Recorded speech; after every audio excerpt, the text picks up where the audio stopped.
रवाडा येथे बालविवाह मुक्त जिल्हा अभियानांतर्गत अंगणवाडी येथे बैठक घेण्यात आली।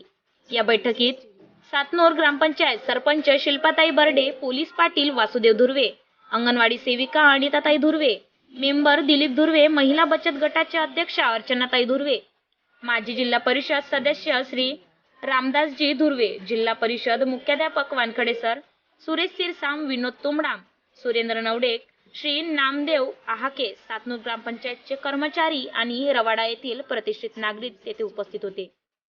त्यांनी दिनांक 3 जानेवारी सावित्रीबाई फुले यांच्या जयंतीनिमित्त रॅली काढून या बालविवाह मुक्त जिल्हा अभियानांतर्गत अंगणवाडी येथे 21 जानेवारी शनिवारला बैठक घेण्यात आली आणि ही बैठक चांगल्या रीतीने पार पडली। प्रतिनिधी शीतल युनाते, लोकसत्ता टाइम्स न्यूज वरून।